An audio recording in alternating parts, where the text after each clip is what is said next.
Jak to się nazywa? Jakiś park stanowy. Floryda, na pewno. Na południe od Daytona Beach. A miejscowość? Nie wiem, pewnie gdzieś tam. Jak się... O, zaraz z biletu będę wiedział, co to jest.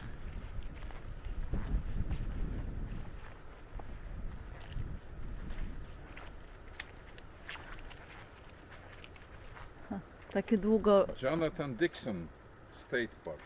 Okay. Takie długie igiełki mają te drzewa i takie szyszki.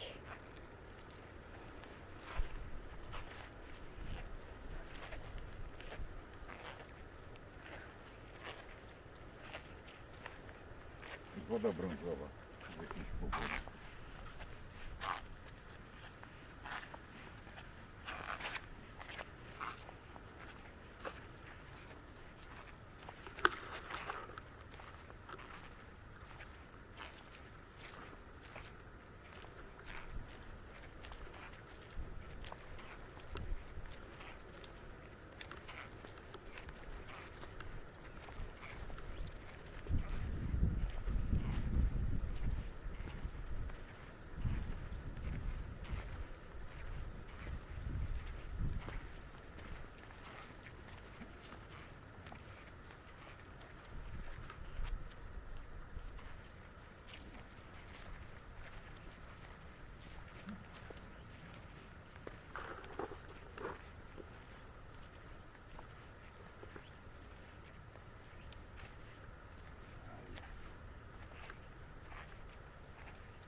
Good afternoon, welcome aboard Wasatch Queen. My name is Scott. I'll be your tour guide for the trip up the river back. We're going to dock at Trapper Nelson's. We'll let you get off the boat and do a walking tour. That's very all about Trapper Nelson. We don't have any restrooms on board the boat. There are restrooms at Trapper's. We do have life jackets. Those are under your seat. There's a fire extinguisher at the front of the boat. Two back here for myself. And a trash can up there in the bow. We do make some rather abrupt stops and starts. It's pretty hard turns from time to time before there's any.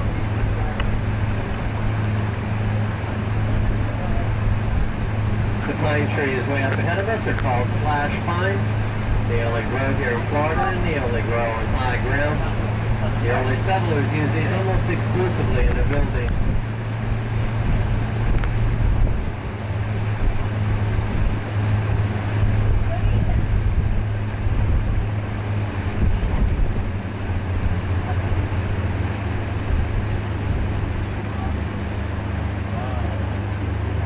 The metal poles sticking up ahead of us mark where they planted pond apple involved cypress trees.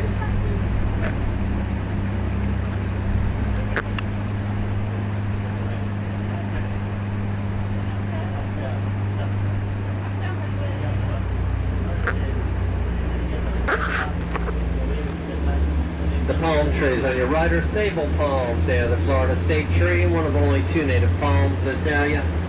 The other native palm is the saw palmetto. Sable palms are where they get hearts of palm from. That's sometimes called swamp cabbage. And that's where the trees got their nickname, cabbage palm.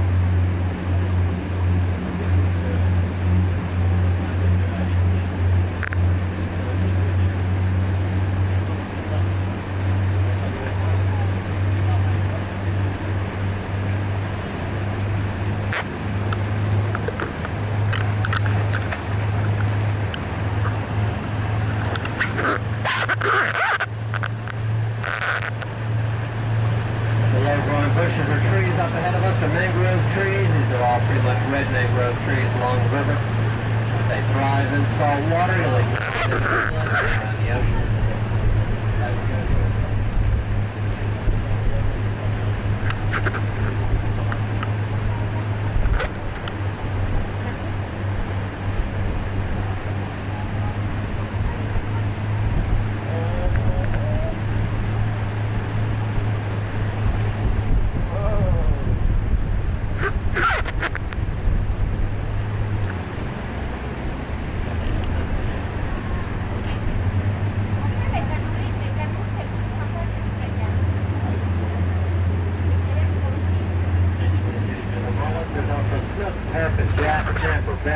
shrimp, and a variety of other fish.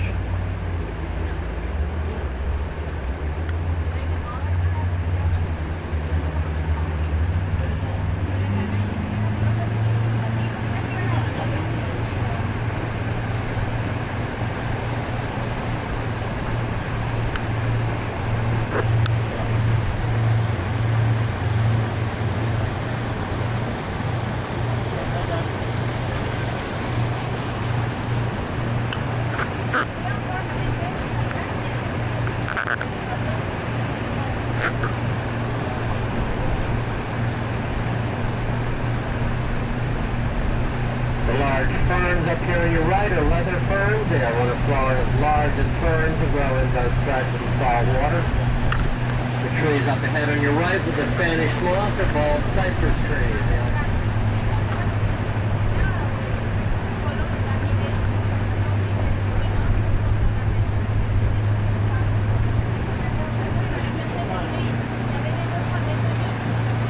The water in the river is usually a mixture of fresh and salt water. It's called brackish water.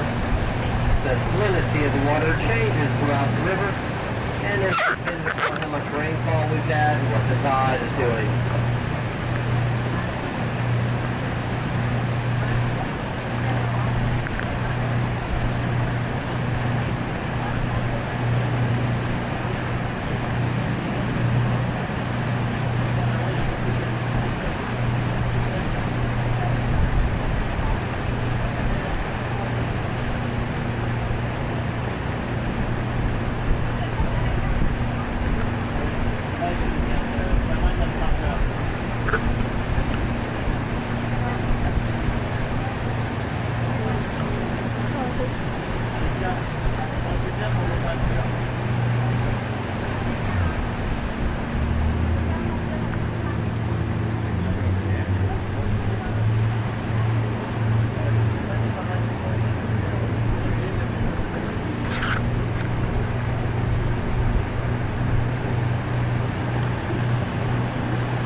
Doing some work on the river up ahead of us, dredging one way and damming off another, and as it's going the way they're dredging, and they didn't dredge it very deep, so it's kind of tricky going through here. Watch out for your face and the hands, there might be some branches we get into.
got bright green leaves or cocoa plum. They produce an edible fruit.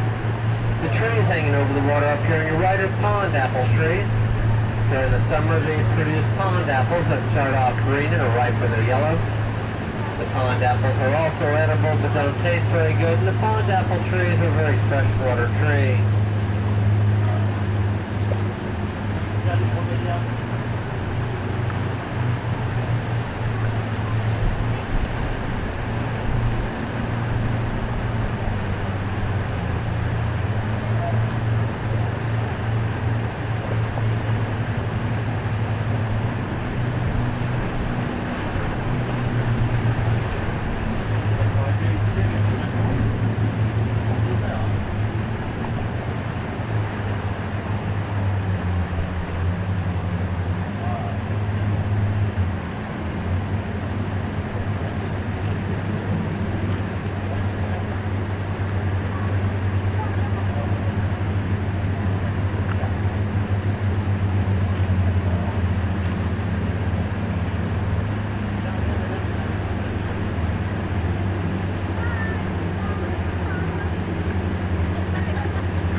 With the little red berries are Florida holly or Diaboon holly. That's our native holly tree of the area.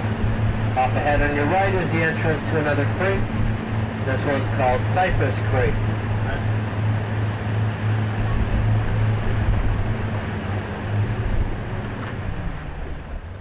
Trapper was born Vincent Nakopovich in Trenton, New Jersey, 1908. He was of Polish descent and he started trapping when he was 14 years old. He came to Florida with his older brother Charlie and his best friend John Dickinson, we believe around 1929. First campsites were at the mouth of the Loxahatchee where the lighthouse is. Trapper came here by himself around 1933. He came here in a small rowboat. He had nothing but a set of hand tools and his traps. Everything you see here he built with hand tools. When he came to this spot, he wanted it to look and feel like a jungle. So he planted the bamboo you see here to give it a jungle feel. Now, when he and his brother came to Florida, they made a business decision. They changed that last name from Nakopovich to Nelson. And we're all thrilled that they did that. It's a lot easier to spell.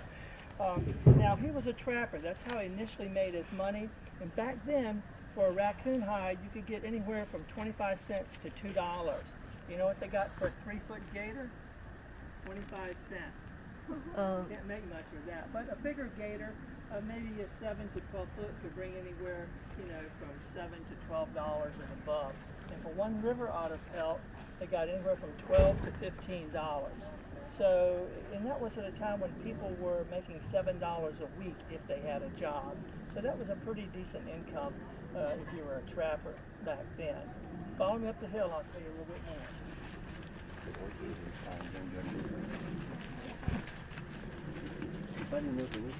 Xavier, tu veux la faire ça avec Raphaël?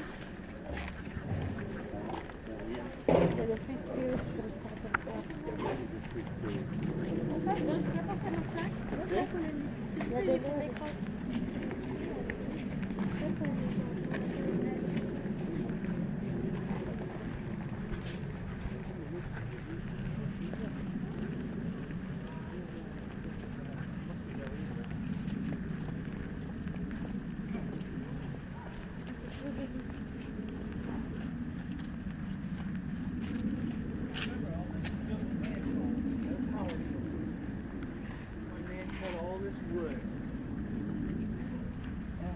Okay, now, physically, Trapper was a big guy. He was 6'4". He weighed 240 pounds.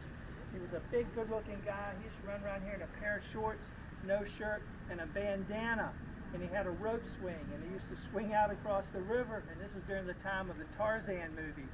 And Trapper developed a reputation. He became known as the wild man of the Loxahatchee. People started to come see him, and he turned it into a business. He built a zoo. He charged admission. He He built a boathouse down there. He charged a docking fee and he rented boats. And he built this structure here to protect his guests from the heavy summer rains. This is a chickee. That is a Seminole word for home because there is a living loft up there. Now the posts and the beams of this structure and Trapper's cabins, he used the heartwood of slash pine.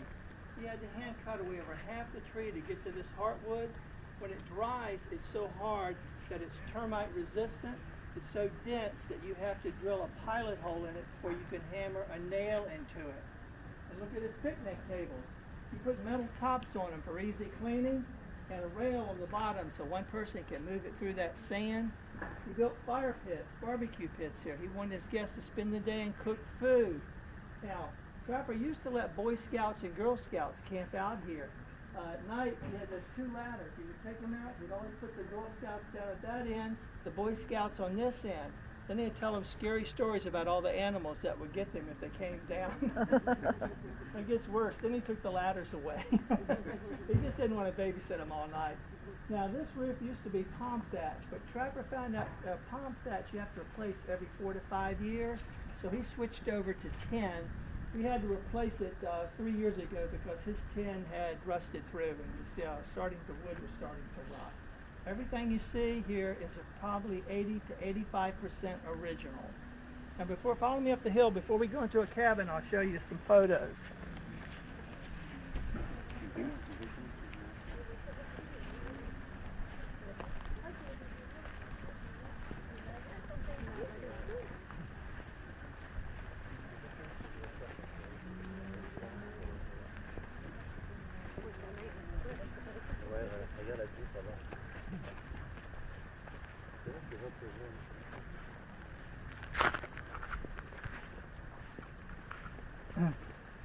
All right, now this Trapper, I told you he was a big-looking guy. There was a lot of people that came up, a lot of actors and actresses and all that would come up here and see Trapper and spend time on his property.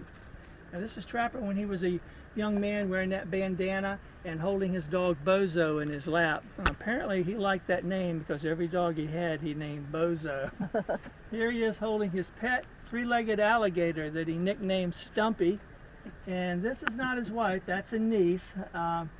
And there's some more shots of Trapper and his property. Now, before we go into the cabin, let me show you something right up here. You see that tall metal structure right there? That is Trapper's water tower. He dug a well 7 feet. He hit fresh water. He had a gasoline pump. He would pump water once or twice up to that tank. When it was full, water would run out of a pipe. He knew it was full and he'd turn off that pump.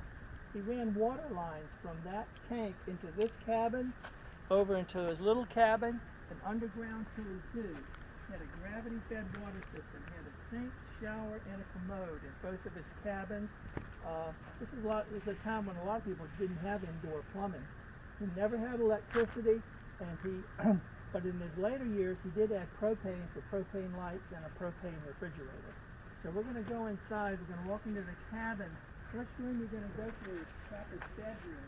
On your left, you'll see Trapper's original bed. He didn't like that bed. He was 6'4". They didn't have king-size beds then. He had to sleep all scrunched up in it. But he was pretty clever. Underneath the springs, he built a false bottom box spring, and that's where he hid all the ammunition to his weapons. Let's go inside and see how he lived.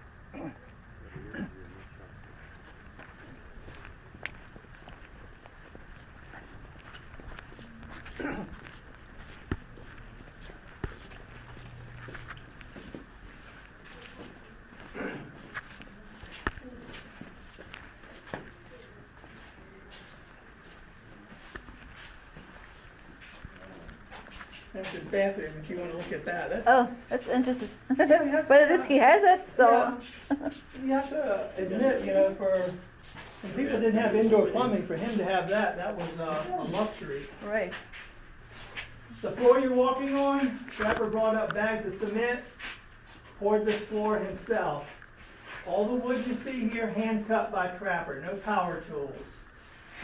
Now that gator on the rear wall, that's the biggest gator Trapper ever killed. It was 12 feet 9 inches long. I climbed down to the skull of that one. And if you look overhead, you'll see dozens of nails on the overhead beams. Trapper hung items. At the time of his death, I'll tell you more about that in a moment, there were between 300 and 400 personal items hanging from these rafters. When Trapper died, the land wasn't protected for a few years, so people just came in here and took whatever they wanted. And there was a rumor that Trapper had hidden treasure. The rumor got started because Trapper loved to play cards, and if he ran out of money, he would go outside for a few moments, he'd come back in with a tin can, he'd pull out paper money that had holes eaten into it by insects. So when he died, people came out here, they dug up all the grounds looking for his hidden treasure. We don't think they found anything, but in April 1984, 2 rangers were repairing the chinking. That's that substance in between the wood that looks like mortar. They took out a 30-inch section on the right side of the fireplace, and inside they found 5,005 coins. Face value $1,829.46. They had found Trapper's piggy bank. He would come in with all the coins he'd collected during the day and just deposit them right here for safekeeping. We used to have the coins on display here, but we're not guarded, it's not safe at night, so they moved all the coins to the State Archives building in Tallahassee, and all they gave us is this dumb photo. Yeah, all the guests have to come. Trapper's is not an island, but it is landlocked by private property. And Trapper had the same problem. He dug a sandy road, but it went to a neighbor's property for about a half a mile, and the neighbor didn't like Trapper and all his guests coming up and down beside his property all the time. So one day Trapper goes to town, this neighbor puts pine logs across the road. Well, Trapper says thank you, he drags them back here to build with. Next trip to town, this neighbor blocks the road with palm fronds, stacks them real high. Well, Trapper torches those. Third trip to town, the neighbor actually burns down a wooden bridge that Trapper has to use, and Trapper is angry. He goes to the county government, he tries to get them to rebuild it, they refuse. Then Trapper's furious. Shortly after that, that neighbor's goat house blew up. They came and arrested Trapper. But he learned from that divorce fiasco. This time he hired the most expensive attorney in town, Mr. Shocker Coe. Mr. Coe won the case because he couldn't prove that Trapper possessed or purchased dynamite. But in the 1980s, we learned from Trapper's favorite nephew, Philip Selmer, that Trapper and Philip, they used to use dynamite to blow tree stumps out of the river. So if Trapper had dynamite, they just couldn't prove it. Now, you've seen a lot of wood on this property. A cord of wood is basically 4 feet by 4 feet by 8 feet long. So you need to get a visual on that because there were many days here when Trapper would cut a cord of wood a day for exercise. When he died, there were over 50 cords of wood on this property. Now we're going to go to the little cabin. Trapper built that, outgrew it, built this second and larger cabin, and then he turned this into a guest cabin. West Palm, it's about 30 miles from here. The winds were talked at 151 miles an hour. That's a category 5, that's what we'd say, but Trapper said, well, all right, I'll give that one a 30. Now, this big tree here, this is not native to Florida. You can see one of the blooms right here. Very pretty blooms. And if you look up in the tree, you'll see a lot of these gourds. Over on this side especially, you see a couple of blooms and all these dozens of gourds. This is an African sausage tree, not native to Florida. Again, Trapper planted this here to make it look and feel like a jungle. These gourds are not edible, they're only decorative. Any bloom that you see on the tree, they last less than 24 hours. They fall off, by tomorrow that one will be on the ground. Again, not native to Florida, just added here to give it a jungle feel. Okay, we're going to walk down to the zoo area, and there's a jeep here, that's Trapper's lab. That's the Trapper. All those animals in the zoo, all that waste of feces, you're just washing that mess out into the river. And Trapper scratched his head and said, well, what do you think those animals are doing up there when I Anyway, we walked down to the zoo. Now, you had to pay to get into the zoo. This was for 25 cents a kid. Once Trapper got you in there, he sold items. It's like a souvenir shop. He sold firewood, orchids, hides, plants, fruit. Some people say this is the original Florida tourist trap right here. We'll go down and see what you want to do.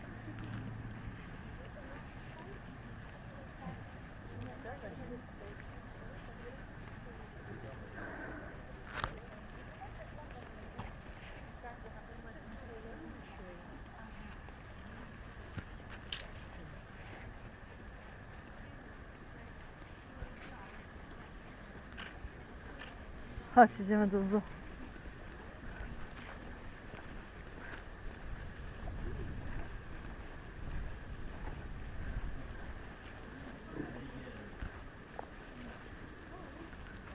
So you paid your money to get in. You get to look at Trapper's gators, and bobcat and raccoons in the rear. This was the plant stand. The covered area was where he sold fruit, and right behind me, that little white building there, that's where he kept all of his snakes. In this cage here, that's where he kept Stumpy. He's a three-legged gator. He would take Stumpy out and show him around and carry him around in front of all the guests. And Stumpy was so well fed that Stumpy wouldn't bite anything, but the guests didn't know that. They just saw Trapper handling this gator. Trapper would also walk around with an 8-foot indigo snake around his neck to intimidate his guests. He had a legendary appetite. If you came here to picnic, you were supposed to bring an extra sandwich for Trapper, and he would eat with everybody that came. What do you do with that snake? Let's say there was a lady looking at an item she wanted to buy, and her husband was protecting his wallet. He'd come over and he'd say, "Excuse me, sir, would you hold this and put the snake around it and take the little lady off and complete the deal?" Now this came to a close, 1964. Trapper had issues with sanitation, and a young boy was on the rope swing. He fell and damaged his shoulder. The threat of a lawsuit. Trapper said, "God, I have no liability insurance. I could lose everything." So he shut the business down. He fell 2 large trees at that last bend in the river you came around. He hooked them in place with chains. He made it past there. He would reach you down at the boat dock with his shotgun. He'd say, "You know, you're trespassing and I have no friends." So he lived alone for the last 2 years of his life. If you wanted to see him, you had to write a letter and schedule a meeting. July 1968, Trapper was 59 years old. He failed to keep a scheduled meeting. That alarmed his good friend, John DuBois. John and Betsy DuBois owned the DuBois Fish Camp down by the inlet, the mouth of the river. Mr. DuBois came out here to check on Trapper. He found him dead in the big ski shelter. He had a gunshot wound to the upper torso that was Trapper's shotgun. There was an investigation. Official finding was death by self-inflicted gunshot. A lot of people didn't believe that. They thought that maybe Trapper had been murdered. They called it a mysterious death. Trapper was negotiating with the state park so they could get this property, 658 acres that would be protected, but he died before he completed the deal. The court didn't have enough money to buy this land, but there was a local guy that did, Tom Fazio. Fazio built Wall Street. He didn't want Trapper's land. He wanted state park land in U.S. 1. Fazio worked out a deal. He bought Trapper's for $1,040,000. And then he traded Trapper's land for state park land on U.S. 1. That's why you see the Jupiter Hills Country Club on U.S. 1 right next door to J.D. Park. It was a win-win-win business deal. Fazio got his country club. Trapper's heirs, that was 2 sisters and a nephew of a deceased 3rd sister. They got the money. And the state park, we got 658 acres of Trapper's land, 3.5 miles riverfront as you go back to the concession. Because of Trapper, we have this beautiful land to protect and share with all of our guests. So that's our tour. I hope you enjoyed it. Way up the river. From Trapper's River narrows to only 1 or 2 canoe width. It goes out under I-95, the turnpike, eventually Indiantown Road, ties into the C-18 canal, and that goes out to the Loxahatchee Slough. The river gets all of its water from rainwater runoff and whatever salt water comes in the inlet. There aren't any springs in the area, and the river is not tied directly to Lake Okeechobee. The total watershed for the river is about 200 square miles, and it drops almost 25 feet. The water is very clean, but does have that brown or gold color to it.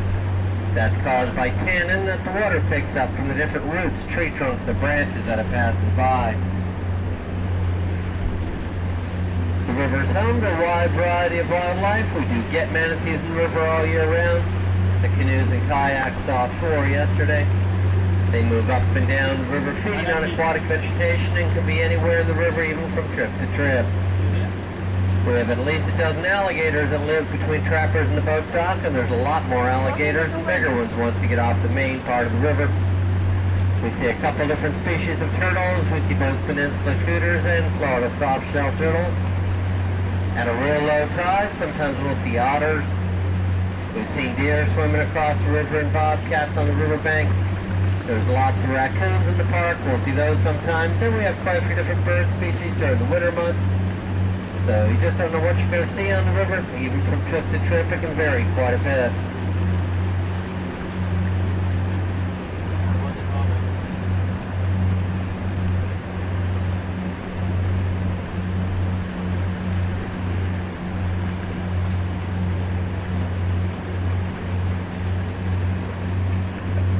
Chyba iguana siedzi. Chyba, albo nie, wydaje mi się. Myślałem, że iguana. Liście.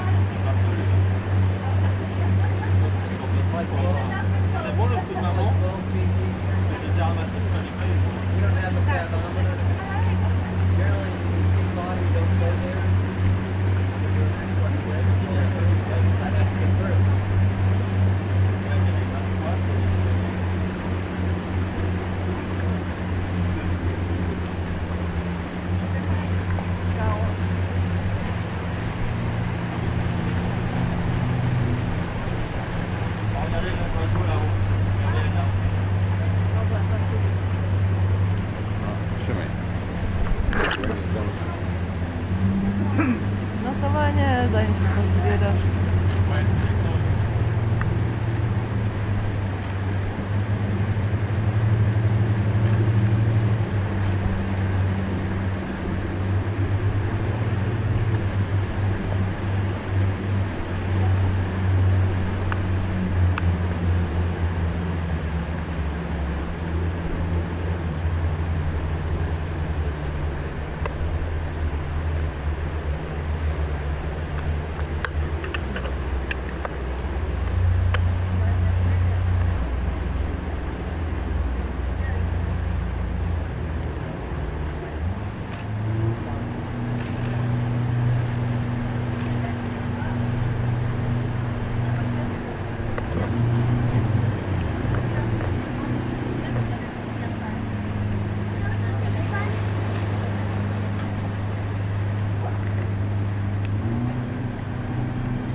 This river was named by the Seminole Indians. They called the river Loxahatchee, but didn't have an X in their language. They spelled it Lochahatchee. Locha means turtle, Hatchee means river, so they called this area Turtle River. Considering turtles were and still are very abundant, and the Indians were eating a lot of turtles, they appropriately named the river.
creeks, channels, and islands throughout it, all that gives you plenty of places to go exploring. Canoes, kayaks, and small boats with motorists can all be rented from the store by the hour, and you can stay out for as little or as long as you want, of course, for the day, as long as you're back by closing time. The trip to Trappers is about 6 miles round trip. Usually takes about 2 hours to get there in a canoe and about an hour and a half to get back. You don't have to go all the way to Trappers. You can pretty much canoe anywhere throughout the river. In fact, Kitchen Creek is just as pretty, and there's usually more wildlife up there, but most people do try to get to Trappers at some point during the trip. At low tide, it's so shallow upriver that motorboats can't get through. We don't even rent our skiffs out, and the only way to get to Trappers is by canoe or kayak. It'll be like that tomorrow morning.